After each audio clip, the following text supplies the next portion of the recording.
Thank you for inviting us here today. First of all, I'd like to acknowledge that we are in Treaty 7 territory, and it was a historical gathering place of the First Nations. The seven treaties, Treaty 7 First Nations, and that the Stoney tribe is also in the Banff region. I'm Pat Huntley, and as said, I work for the First Nations Inuit Health Branch of Indigenous Services Canada. That's a new branch, a new department in the Government of Canada. And I will be co-presenting with Adeshola Abati.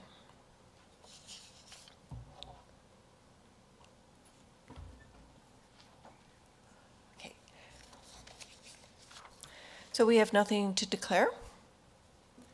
And we'll be doing this presentation today from three perspectives, from the national office, regional, and the community perspectives. And we're going to start with the national perspective and just tell a little bit about where I'm coming from the national office, but that also has 6 regional offices that are geographically corresponding to the provinces of Alberta, Saskatchewan, Manitoba, Ontario, Quebec, and the Atlantic region has the 4 Atlantic provinces. And we work with our partners from the First Nations Health Authority in BC. Now, our branch provides supports. Doesn't actually provide it, but it supports the delivery of public health and health promotion services to First Nations on reserve and Inuit communities. It also provides primary care services on reserve in remote and isolated areas where there's no provincial services readily available, which is approximately 70 communities across Canada.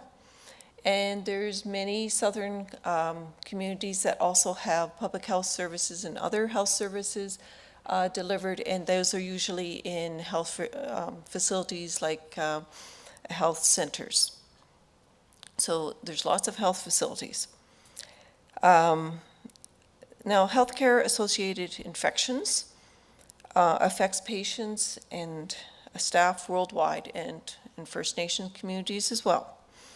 And this lack of consistent yet customizable training based on infection control principles and practices for environmental service workers in First Nation communities poses a constant challenge in maintaining a clean environment and equipment and also contributes to the persistence of these infections. I'm going to talk a little bit about the background about this project, and then we'll get into seeing a few screens on it.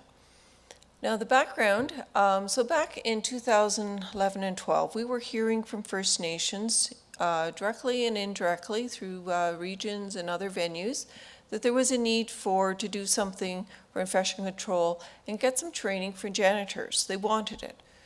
So what we did in that time frame is we established a national infection prevention and control task group to look at what we could do and what were the needs and what were the gaps. So we're hearing also from the janitors, but what were some of the other gaps?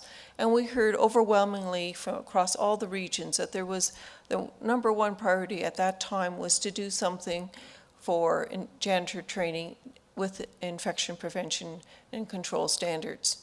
So we started out, and in 2012 and 13, we developed and we created a video-based training of, it was a demonstration project for training. So it was very much an early version of what we have now.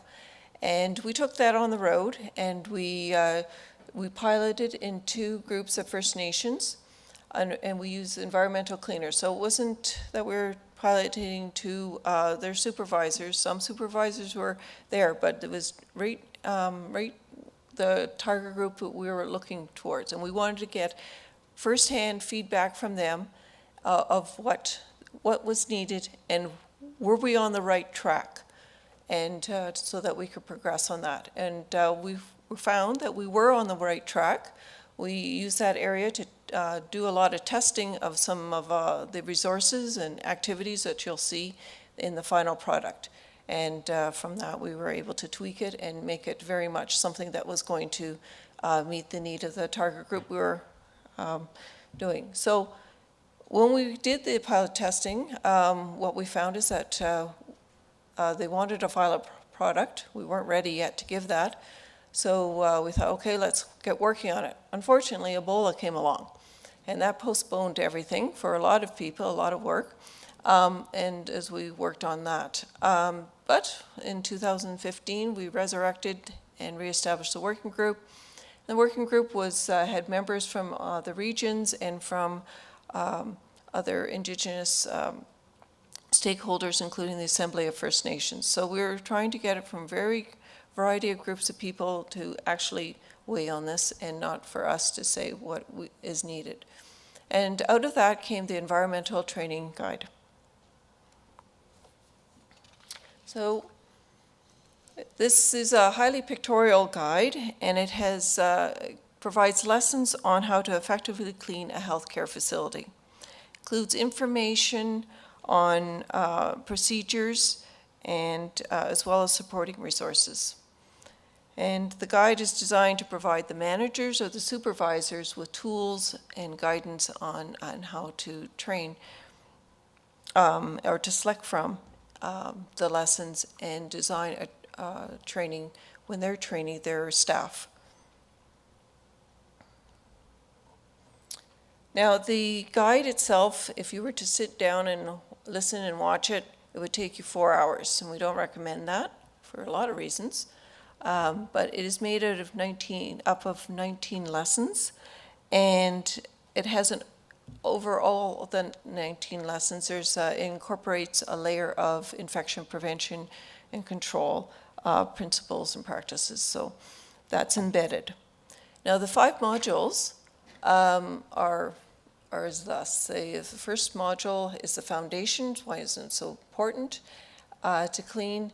And we also have there embedded in one of the first lessons too, just empowering the janitor as a member of the healthcare team. So they're not just over there, they're part of it. And that's very important. So that comes out, the language, we hope, we've been told, is it does reflect that throughout. Then Module 2 is talking about the effective techniques for typical cleaning tasks. Module 3 focuses on cleaning clinical areas. Module 4 on cleaning public and staff areas like hallways and staff kitchens. Module 5 is talking about superbugs and germs that would cause outbreaks. So there we lumped in a few things that don't quite fit with the superbugs, but MRSA, VRE, C. diff, and TB. Those are where we were gathered information from the various stakeholders, and that's where the needs were. So we need to get this guide out once it was complete, and we created a dissemination plan. We gave a lot of communication, including posters to hang in utility rooms of janitors. It's coming. And so they would be aware of it, and they could ask from bottom up. We also had information going out to the regional offices that went to communities. So it was going from top down. So hopefully people were getting aware that this was coming out.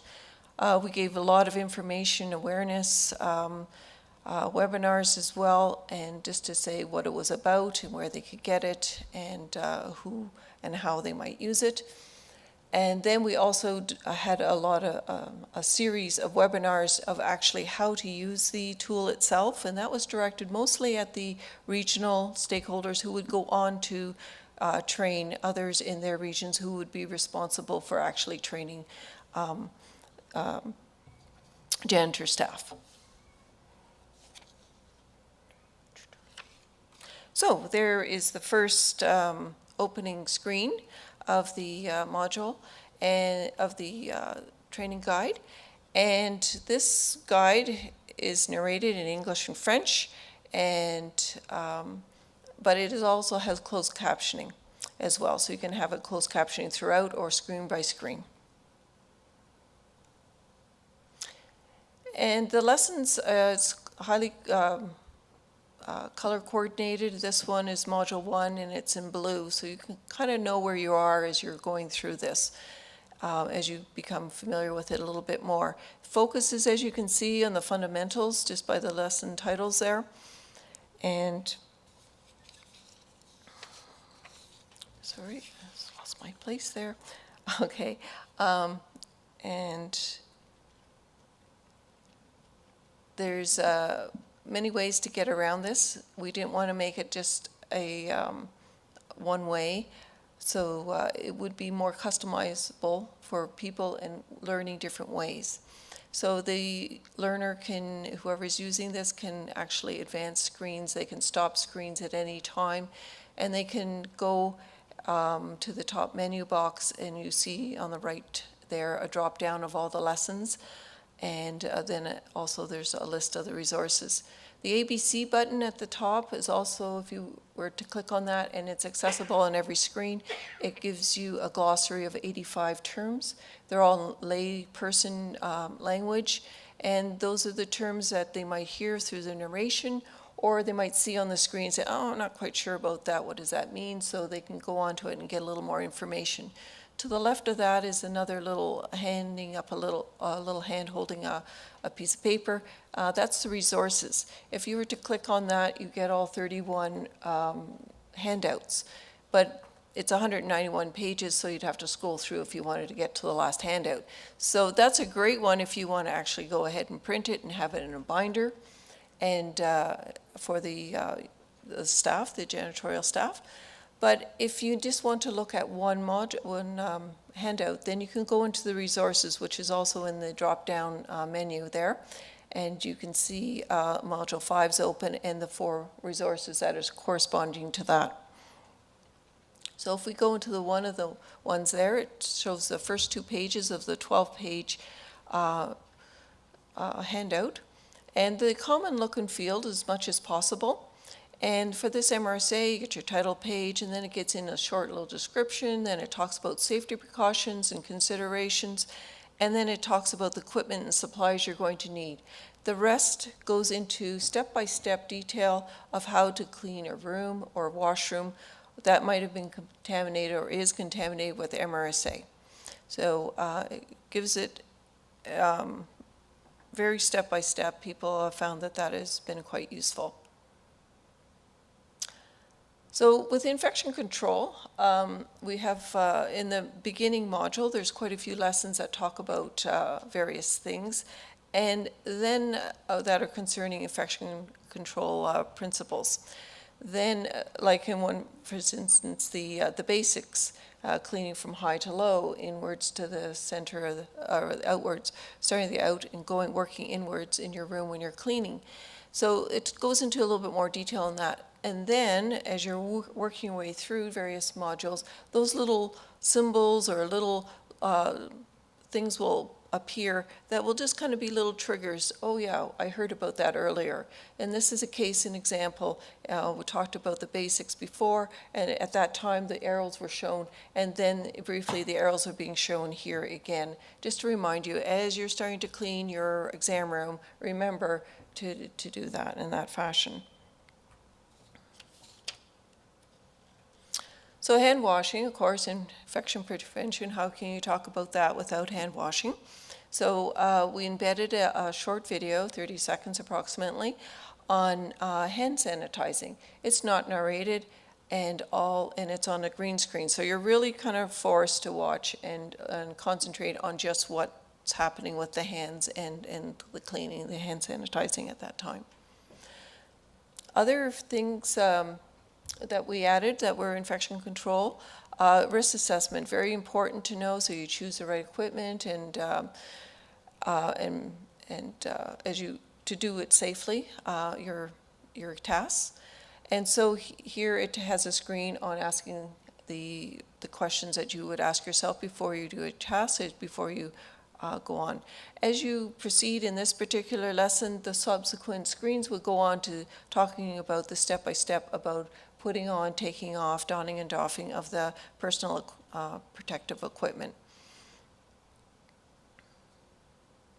Now, while this guide does not endorse any particular brand of cleaner, what we do is we talk about the different types of cleaners and more in a generic fashion. One thing that we do stress too is that doing things in a practical way.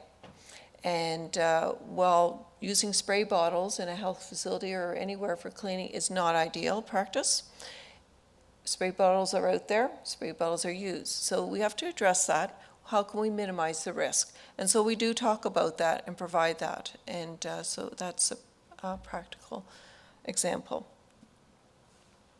We also want to make it engaging. And because you want your learner to go on and want to learn to the next screen and to the next lesson and to, oh, wow, you know, they don't want to have them go to sleep on this. You want to keep them excited about this learning and maybe even fun. So we used various many features. This one is just a demonstration of just a mouse over box. So when you go to mouse over the droplet, as seen on the screen before you there, more information appears on droplet transmission. And so again, it's empowering the learner because they get to choose where they want to go. And if they want to go back to another, if they want to advance, I know this screen, I can go ahead and go on to something else. Other things that we used to engage were the use of color, the use of lines and circles around different objects. So it's in sync with what's going on with the narration at the time, driving the person watching it to what's important on the screen. So this is talking about just a starting of the floor cleaning procedures, and there's several of them actually, and it's kind of a jumping off spot, and then it's going to go into screen by screen and how to do those different tasks. But I want to draw your attention to this pictures. Hopefully you get a little bit of a sense just from a few screens here that we've used a lot of colorful pictures, and a lot of these pictures have come from First Nation communities themselves. Worked with a fellow from one of the communities, one of the brand new communities, and he was able to get in there and get pictures before they were actually using it in the clinical sense. So it was a great opportunity, so we seized on it and we got quite a few pictures from this one community's health facility. Other areas, there are a wide range of areas and locations that we got pictures from. The pictures come up on the screen, so it's not kind of stagnant. So, you know, here we're talking about floor cleaning, so the narration goes on for maybe 45 seconds on this particular screen, and so you don't want to be stuck with just one picture. So about every 15 seconds, another picture appears. We were limited somewhat because of the restrictions of the application. Pictures take space. But we tried about every 15 seconds was kind of our gold standard of changing it up a bit. Something's happening, maybe circles appearing, lines appearing, something is happening every 15 seconds. Knowledge check, we wanted to have some sort of evaluation. It's not a true evaluation, we acknowledge that, but it's something. It's a little check-in at the end of every lesson. You know, have I kind of picked up on a couple of the points? So they're multiple choice, they're true and false. Something that, again, very user-driven. They can skip it, they can do it, they can go back to it.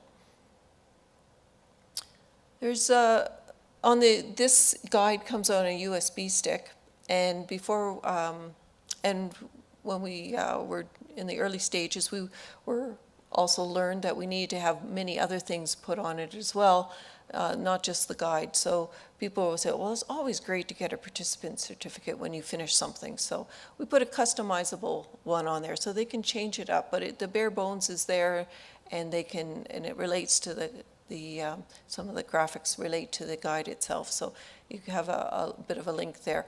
Other things were the activities. And that is a series of 15 documents that correspond to various lessons. And there's one page of one of them. This one is for the exam and treatment room. And it is, this one is actually 3 pages. So it talks about, okay, maybe you want to use Post-it notes on the high touch areas and go into rooms with that. It gives them a lot of different activities. So when I was saying earlier that you don't want to sit for 4 hours and watch this, it's not what you're going to do for your target group. You're not going to get quality learning out of that.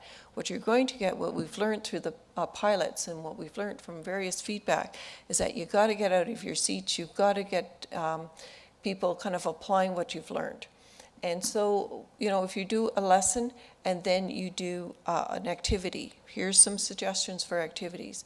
And training is also, when I've done training in health facilities, and I've been able to go with the janitors and go room to room and do various activities. Ideally, I really like doing that part.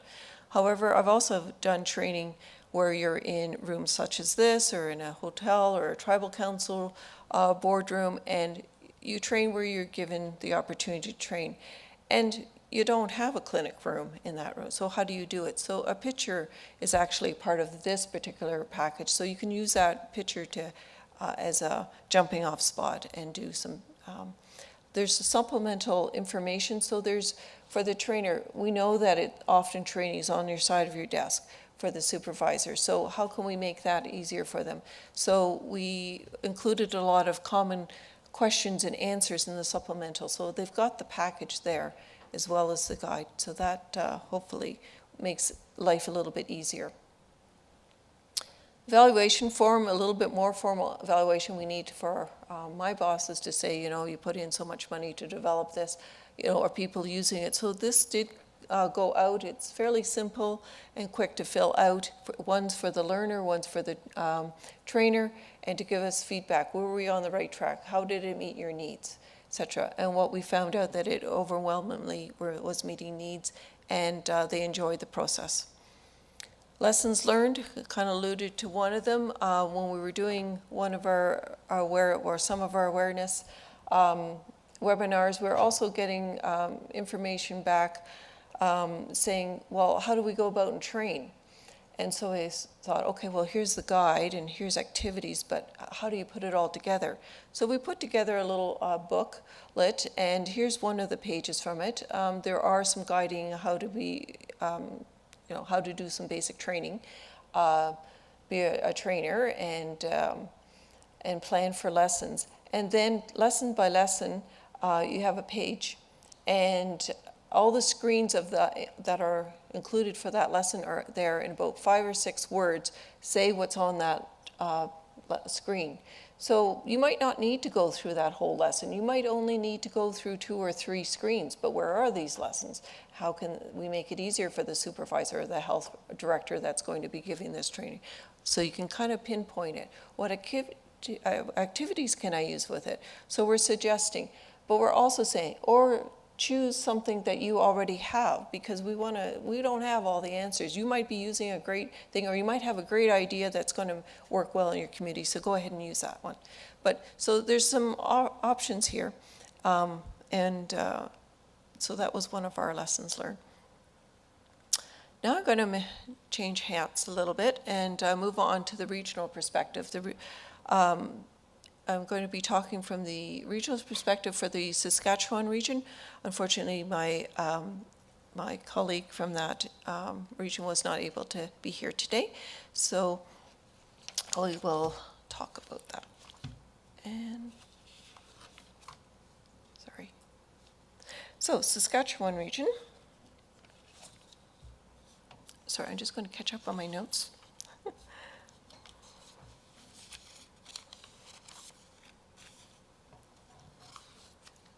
So in Saskatchewan region, it's in the province of Saskatchewan, and there's 70 First Nations, and many of these First Nations have multiple communities.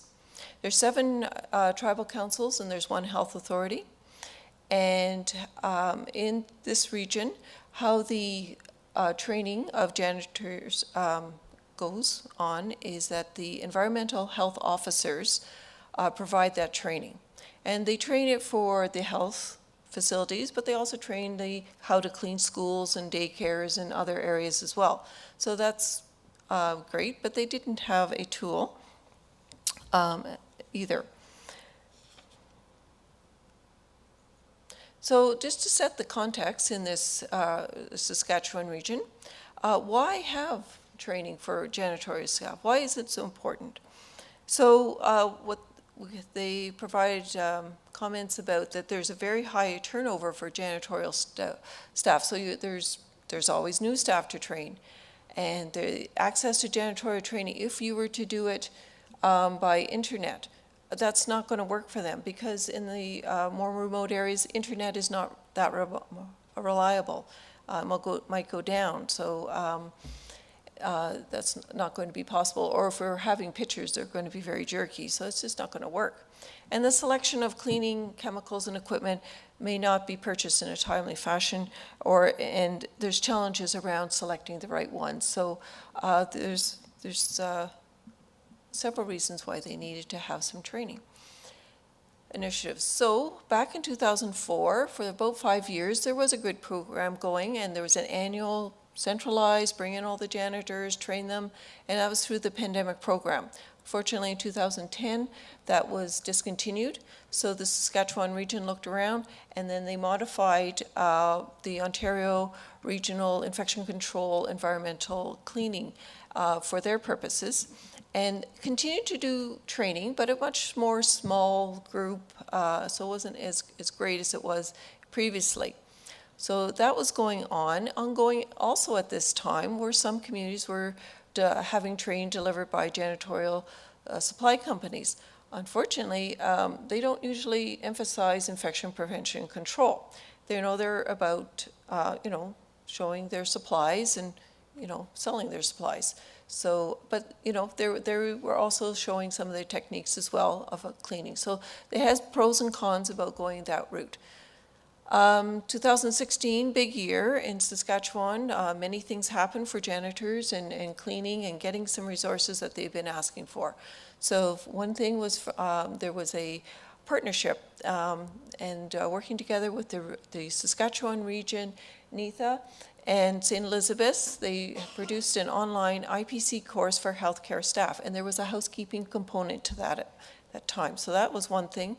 Second thing was the National had finally finished and disseminated our environmental training guide that you saw out to the regions, and the regions further disseminated out to the communities themselves.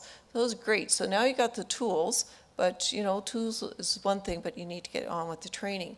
So in the fall of 2016, Saskatchewan region working with National and invited me to come out and provide training at this 2-day workshop. And they brought in their 14 environmental health officers from various locations in the province. And but also in addition to that, there were other people from the community. So we had somebody from the Head Start program and from a school. So there was because cleaning a toilet is cleaning a toilet. So you can see that there might be different parts of this a guide that could be translated to other groups of people. And nurses even they have PPE, they need to. So there's different lessons that can be applied for various groups of people. So it's great to have a mix of people in the room. Topics that we were covering, because this was a train the trainer, these folks were going to go on to the communities and train the janitors. There weren't janitors in this particular session. So we talked about how to use the guide, how to plan for a session, how to go about changing the lessons and the activities, and here are some resources and what the resources looked like, how you could use them. So how we did this was, it was a very practical. So again, we just don't want to sit and lecture. But we wanted to replicate as much as possible what they could go on and do, and at least get them thinking, and then they could adapt it as they so chose. So everybody came with the application on their laptop, set the laptop up, lots of cords on the floor, and we went ahead and we looked at the lessons. We didn't go through each lesson. We went through maybe a couple of screens of the lesson, and then we would talk about various challenges and then what activities could go and be applied with that. So by doing that, we would do a lesson, see a few screens. They were getting at the same time very familiar with the application, how to navigate, what it could do for them, and then we took the activity and applied it.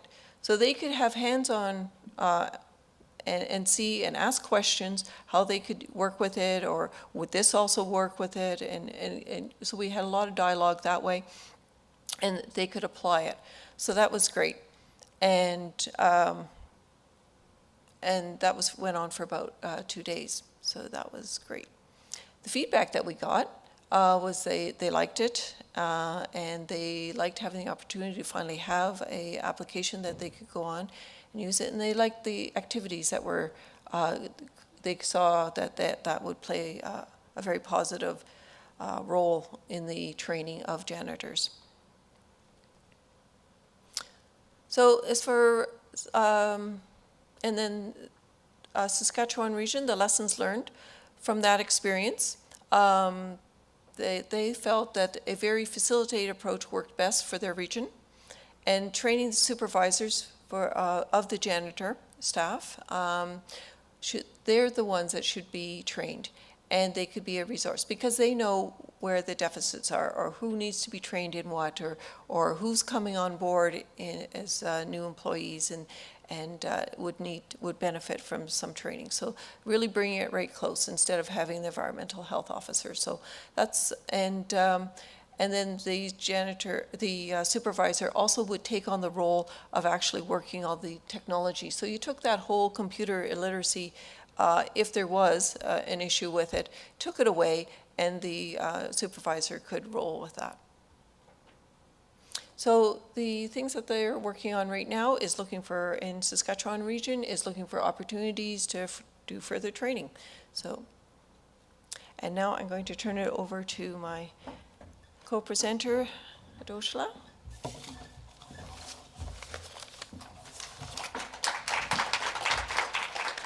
Question? Forward and Forward, back. Okay. Okay. Thank you very much, Pat. Well, I'm here to talk about the community perspective using the environmental cleaning training guide. Well, but first, I would like to quickly talk about who we are, my organization. I work with NITA. The full meaning of NITA is Northern Intertribal Aid Authority. We are located in Prince Albert, Saskatchewan. Basically, NITA comprises of 4 major partners, which are PAGC, Prince Albert Grand Council, MLTC, Middle Lake Tribal Council, PBCN, Peter Ballantyne Cree Nation, and LLRIB, that is Lac La Ronge Indian Band. Basically, I would like to emphasize that each partner has more than 20 years experience in the delivery of healthcare services. The 4 partners that I just mentioned came together in 1998 to form NITA, to create a third-level services. What did I mean by third-level services? I'm going to explain that in the next bullet point. And I have to say categorically here that NITA is a very unique organization. It's the only First Nation organization of its kind in Canada. The reason for that is based on the kind of service that NITA provided. As I mentioned, NITA provides third-level services. That means they provide services to the 4 partners, and the 4th partner provides service indirectly to the community. So NITA is third level, partners at the 2nd level, whereby the community, like health center, at the 1st level. So basically, let me quickly mention a few of the services that NITA provided. We provide medical health officers services because we have an MHO. We provide surveillance and health status reports. NITA provide communicable disease prevention and management, nursing support, immunization support, and advisory services to the partner. So basically, NITA provide service to 33 First Nation communities in Saskatchewan. Like Pat mentioned, we have 17 First Nation communities in Saskatchewan, but I'm delighted to tell you that out of the 70 First Nation in Saskatchewan, NITA provided service to 33 of these First Nation. So, and this 33 covers a population of 55,000. And it is interestingly to know that out of this 55,000 population, 47% lives on reserve. That means approximately 28,550. That means NITA provides service to 25,850 population on reserve. So that is a map of Saskatchewan, and that is the location of NITA partner and their community. As I mentioned, if you count that, you see that we have like 33 communities under each partner. So ongoing initiative. Basically, or let me put it this way, NITA normally organize an annual janitorial workshop to train their janitors. The reason for this is that at NITA, we understand the importance of the relationship between infection control and the environment. That's why NITA tend to train their janitor every year on how to clean the healthcare services. And I think I joined the organization like 16 months ago. So that was in 2016. So when I joined the organization, it was time to organize another janitorial workshop. So I think that period coincides with when the NITA Environmental Health Advisor went for the training using the Environmental Cleaning Service Guide. So she now suggested that maybe in order to have uniformity of training, so that we have a peculiar pattern of training our janitor, and that we should use the Environmental Training Guide. So we decided to use the Environmental Training Guide. So we have used the training guide twice. We used it in January 2017, and we also used it in October 2017. So in January 2017, we trained 27 janitors from different NITA communities. And in October 2017, the number increased. We trained like 36 janitors in our community. Then one important thing about the training guide is that, like Pat mentioned, the training guide is divided into 5 major modules, and it has a lot of handout. Precisely, it has the environmental cleaning training guide come with like 31 handouts. So I'm going to talk about the approach. So basically, the janitorial workshop is a face-to-face workshop. It's a 1.5-day workshop. The reason why we make it 1.5 days is that most of the janitors come from the community, and at times some of our community, the workshop takes place in Prince Albert. So to travel from some of those communities to Prince Albert, it depends on the community, but averagely 2-3 hours. Some community you drive on the road almost 6 hours. So because we want to allow ample time for the janitor to travel back to their community on the second day, so we make the second day workshop a half day. So, but the first day is a full day. So we divided the environmental service guide, the 5 module, among ourselves, between me, infection control advisor, and the environmental health advisor. So we are the one that moderated the service guide. One thing we do during the training was we tend to pause the service guide at interval. If there's a need for a janitor to ask questions, or if you want to emphasize on a particular subject or topics. So we tend to pause the environmental service guide, and we also incorporate the service guide come with some activities like Pat mentioned. So we make sure that we incorporate the activities into the training.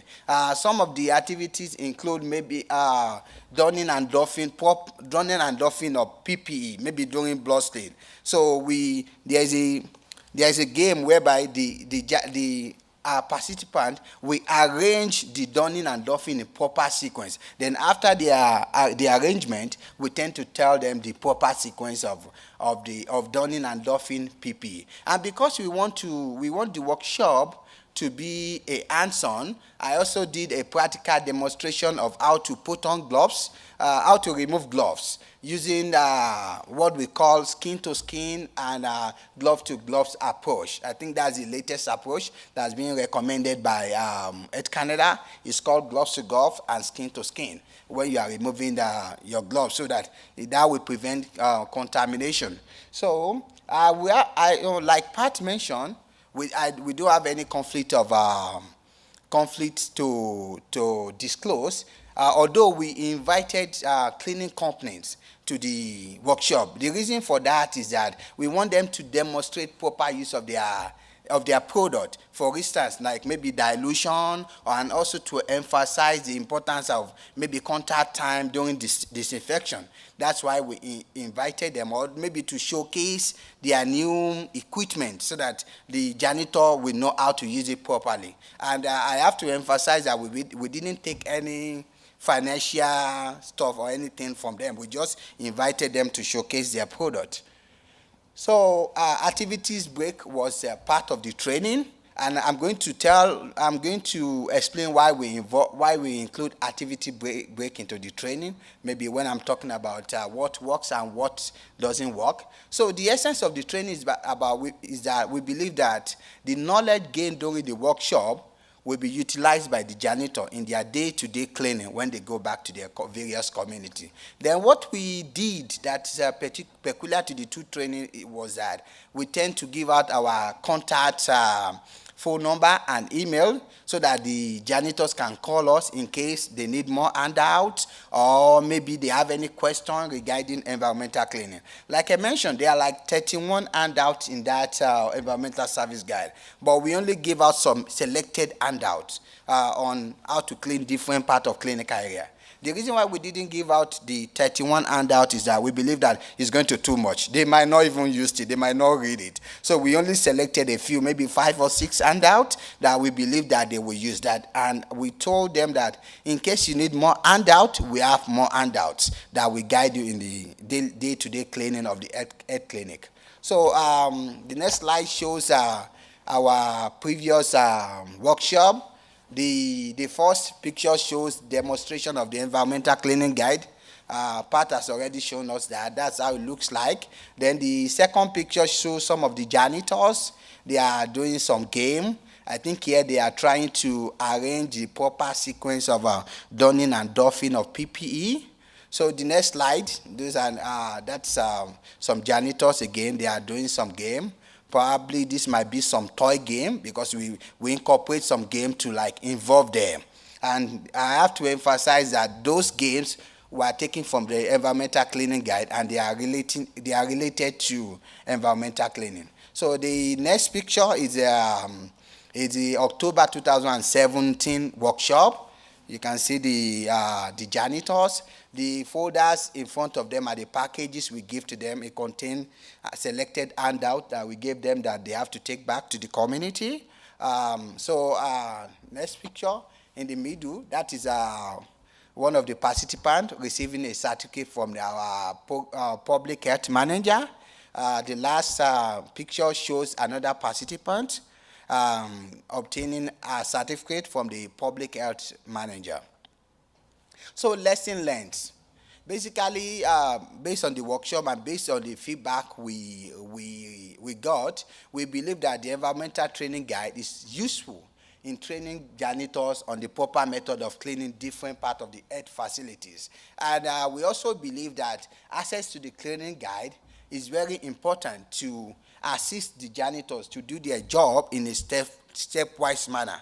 I can confirm this because out of like 33 NITA community, I've been to close to all the communities, and whenever I visit the community, I saw some of the janitors making use of the handout, and I believe they like it because it tells them how to perform their duty, routine duty in a stepwise manner. So what worked, what didn't work? In both workshops, we received positive feedbacks,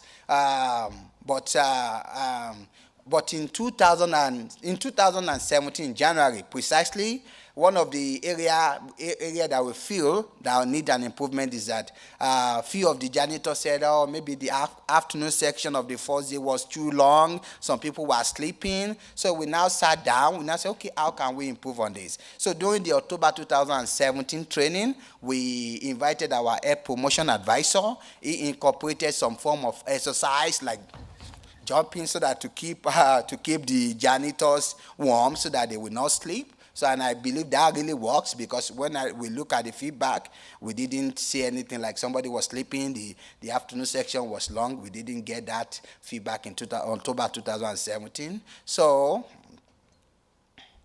next step. The next step is to incorporate the environmental cleaning guide into the IPC online module. Like Pat mentioned, the IPC is Infection Prevention and Control online course. As Pat mentioned, the Infection Prevention and Control online course is a collaborative effort between Health Canada, NITA, and St. Elizabeth. I have to emphasize here, in case anybody is interested, the course is free. It's on the it's hosted on the website of St. Elizabeth, but the course is meant for people that work in First Nation organization. So if any of us work in First Nation organization or work for Indigenous organization, we are free to access the online course. Is free, and the course has 4 modules. The third module is specifically to environmental service worker janitors. So, and that is where we intend to incorporate the environmental training guide on the third module of the IPC online course. Then lastly, we intend to continue using the training guide because of the positive feedback we got from the janitorial workshop, and because of what I've been seeing in the community. I believe that has really helped our janitors. So we hope to continue it. So I will hand over to Pat to complete the presentation. Thank you. Thank you, Adeshola. So we're just going to click through a couple here.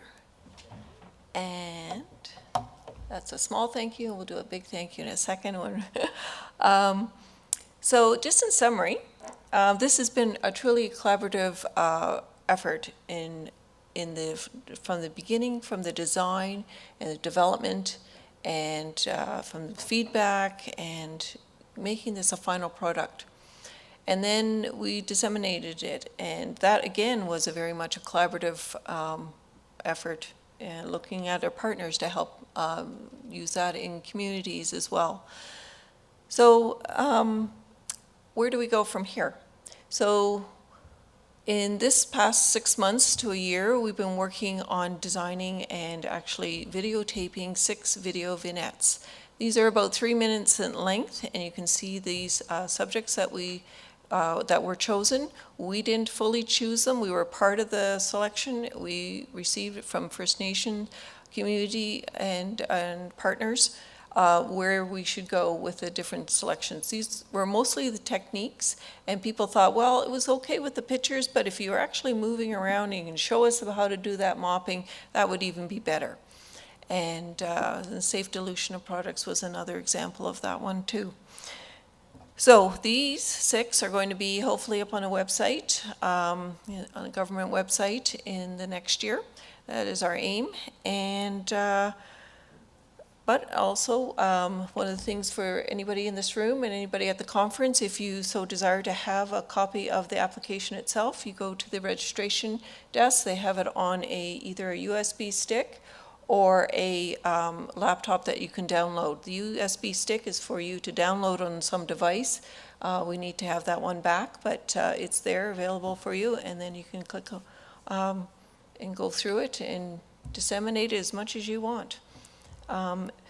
So thank you very much on behalf of Adeshola and myself. And are there any questions?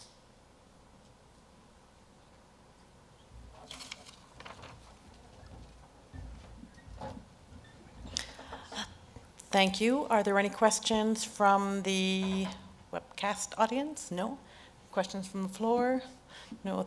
First of all, I'd like to thank you very much, Adeshola and Pat, for your presentation. Very informative. Looking forward to seeing your online presentation. Thank you.